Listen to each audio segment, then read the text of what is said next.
is where we find Derrick Bell from Steelers Now. Derrick, I like to call you the film expert over there. I check out a lot of your stuff on Twitter. I think you do a really good job. I've checked out your stuff on YouTube aplenty as well. I think you have some really good breakdowns of the game. You had Patrick Queen on a podcast the other day. So he made some comments that went viral. I know they were picked up by some other outlets, and you didn't necessarily get the credit you deserve there. But I wanted to ask you about that chat with Patrick Queen and him saying that it was, 5 teams that offered him more money, but he chose to pick the Steelers. He wanted to be with a team that he felt always had a chance to win it.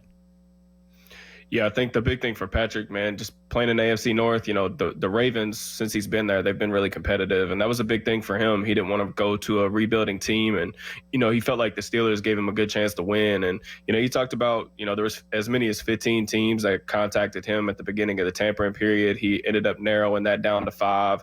And there were some teams that were offering in the $17 million range, like quite a bit more than, what the Steelers ended up agreeing to terms with him on. So, I think it's cool from, a fan perspective and for everybody to see, that he's willing to take a little bit of money, a little bit less money, a little bit more of a discount to come to the Steel City. So, yeah, I think that, there's a lot to be excited about with his inclusion of the defense. And, he talked about, too, his teammate over there, Calais Campbell. He's been a guy that's been searching for a Super Bowl throughout his career. And, Patrick talked about, even though he's still young, he's only 25 years old, trying to make sure that, he's doing everything he can to make sure he's put in position to win a Super Bowl. And he feels like he could do that at Pittsburgh.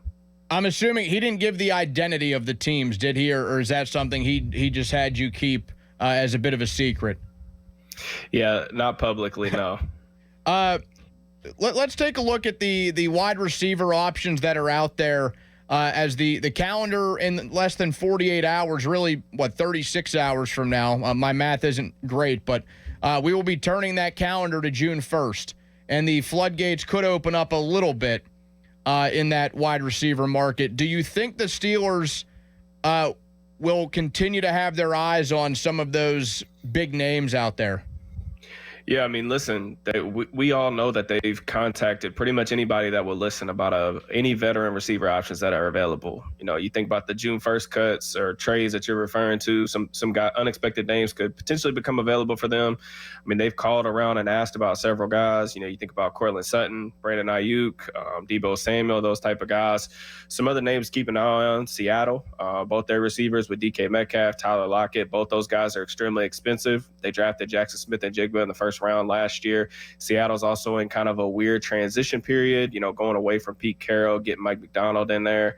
They got a new offensive coordinator with Ryan Grubb. So it's really not a matter of if the Steelers will try to get a veteran wide receiver to go across from George Pickens, especially somebody who can play on the outside. But I think it's just a matter of, who's actually going to be available and what's the cost going to be. Because, rumors have come out about Cortland Sutton in particular. He has that chemistry with Russ, but he's also looking for a new contract. Now, the Steelers don't really have anyone on the books, in these next couple of years, really on the offensive side of the ball that are on big contracts. So with Cortland Sutton at his age, being 29 years old, you would have to trade some draft capital for him probably, and then give him a new contract on top of that. I'm just not sure that is the type of move that they'll be willing to make. Which one of those guys in that group for you is the best combination of ability, price tag, like affordability, and also fit with the Steelers, the Arthur Smith offense, Russell Wilson, and Justin Fields? Yeah, I mean, for me, Ayuk's the best player. And if that's really what you're looking for in terms of, the best player available, he would be the guy. He's a 3-level separator. He can beat press. He can play outside. He can play inside. Really good with the ball in his hands. You look at just there are some similarities in terms of the offense he's coming from in San Francisco with Kyle Shanahan. And, some of that stuff trickles down to the Arthur Smith system. But he's going to be really expensive. You're probably going to have to deal a pretty early draft pick for him, at least one. And then you're going to have to give him, top 5 wide receiver money. Not do I think he's worth that? Yeah, absolutely, I do. It's just, is he going to be the receiver that they even want to trade? If I was in San Francisco's shoes, I'd probably be more willing to deal a guy like Deebo Samuel, who's has some trouble staying healthy. Is a not as valuable, in my opinion, of a skill set from what Ayuk offers as a separator.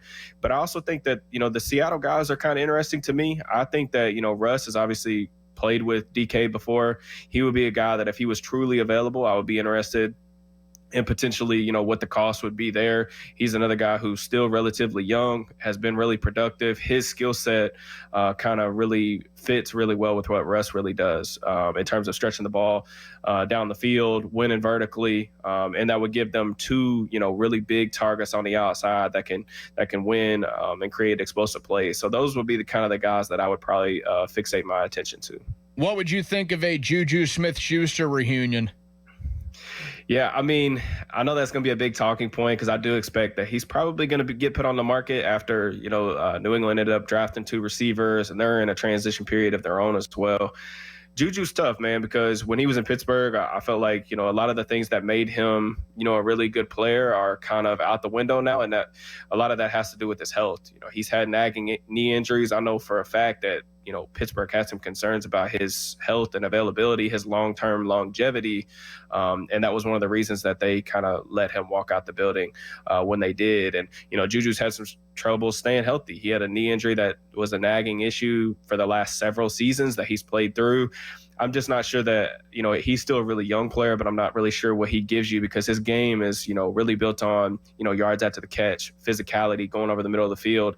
And that's where you're going to take a lot of punishment. So I think that the Steelers shouldn't necessarily turn their nose up at really any options that are available. They should turn over every stone. I'm just not sure that, Juju being mostly a slot specific wide receiver is really what's going to, upgrade that wide receiver room to they need to in order to contend in the AFC North.